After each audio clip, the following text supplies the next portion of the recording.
Bonjour, je vais vous parler aujourd'hui d'un sujet d'actualité, la maladie de Lyme ou alors borréliose de Lyme. Il s'agit d'une des pathologies transmises par un vecteur la plus fréquente dans l'hémisphère nord. Cette maladie est transmise par une tique qui s'appelle Ixodes ricinus pour la plupart des cas dans nos régions. Et cette tique est infectée dans 5 à 15% des cas par une bactérie qui s'appelle Borrelia burgdorferi.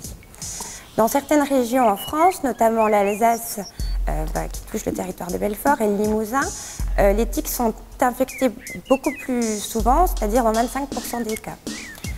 Par contre, pour rassurer les gens, même une tique infectée qui mord un humain ne transmet la maladie que dans 3 à 15% des cas. Donc le risque est relativement faible et quasiment nul si la tique est enlevée dans les 7 heures après la morsure. À noter qu'il existe des réservoirs de ces tiques qui sont les petits rongeurs ou les oiseaux. Et après, donc, ces tiques, lorsqu'elles sont nymphes ou femelles adultes, mordent les humains. Et c'est à ce moment-là qu'elles peuvent, si elles sont accrochées longtemps, en général plus de 48 heures sur les humains, donc peuvent transmettre la maladie de Lyme. Pour prévenir donc, ces morsures, donc, il y a déjà des mesures simples, à savoir lorsqu'on fait des balades dans les forêts, dans les jardins, etc., mettre des vêtements couvrants, des pantalons longs et si possible clairs, comme ça on peut voir du coup la tique se balader. Ensuite, il est recommandé, si possible, de remettre les chaussettes par-dessus les bas de pantalon. Pour les enfants, parce que les enfants donc, sont plus souvent piqués sur le cou ou sur le visage, donc il est recommandé de mettre des vêtements couvrants au niveau du cou, voire même au niveau de la tête. Et voilà pour les mesures les plus simples. Ce qu'il faut bien sûr, c'est en balade d'essayer de prendre un tire-tique avec soi. Ensuite, donc, il y a la possibilité d'utiliser des répulsifs pour vêtements. Donc ça, c'est peu utilisé en France, beaucoup plus dans les autres pays comme en Allemagne. Et enfin, donc, il y a des répulsifs aussi pour la peau. Par exemple, la permétrine qu'on peut mettre sur les zones qui sont découvertes. Ensuite, il y a les mesures de prévention. Donc, au retour de balade, donc il faut s'examiner entièrement, tout le corps, en regardant principalement les zones où la peau est fine, par exemple les aisselles, les creux poplités, les zones génitales, le cou. Pour les enfants, il ne faut pas oublier de regarder très bien au niveau de la figure et puis du cou. Et puis il est conseillé aussi de refaire un examen le lendemain, parce que la tique a commencé à se gorger de sang et puis elle peut être plus visible.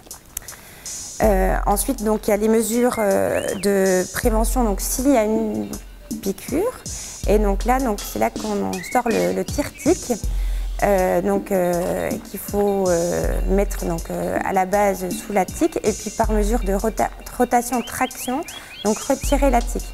Il est recommandé de mettre un désinfectant après le retrait de la tique, surtout pas avant parce qu'il y a un risque théorique de relargage du coup des produits via la tique. Je fais suite aux commentaires de ma collègue qui vient de vous parler du danger potentiel de la Borrelia burgdorferi qui, comme vous le savez, est extrêmement répandue dans le territoire de Belfort. Il faut savoir qu'il y existe 141 sur 100 000 personnes de maladie de Lyme dans le territoire. Il faut donc être extrêmement prudent lors des promenades qui concernent essentiellement les jeunes retraités et les enfants, et également les jardiniers, bien sûr, puisque 50% des cas de maladie sont contractés dans les jardins. Donc, repérez absolument la tique et dès que vous la voyez, il faut donc l'enlever. Si elle est enlevée dans les 48 heures, tout est bon.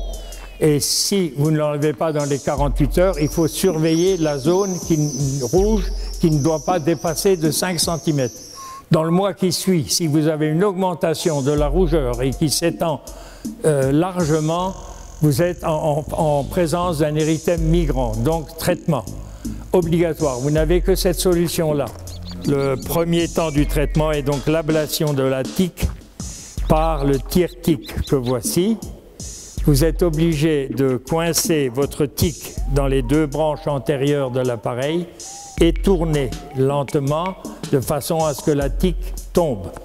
Parfois, il persiste un rostre dans la plaie, mais ce n'est pas dangereux parce que le rostre en lui-même ne contient pas de microbes. Mais il faudra le faire enlever par votre médecin parce qu'il peut être un corps étranger et provoquer un petit abcès. Donc, si vous vous trouvez en présence d'une tique, vous avez votre piqûre, vous êtes donc obligé d'enlever le tic tout de suite et le mieux dans les 24 heures qui suivent. Une fois la tique enlevée, soit la rougeur reste à moins de 5 cm, soit elle augmente au fur et à mesure et à ce moment-là, vous êtes en contact avec une maladie de Lyme et il faut donc traiter. Bien entendu, vous devez, au moindre doute de votre part, consulter votre médecin. Si vous avez des manifestations générales qui apparaissent plus tard, au-delà de 2-3 mois, si la sérologie est positive, il faut traiter comme la maladie de Lyme. Et ce traitement est un traitement d'1 mois et il suffit amplement.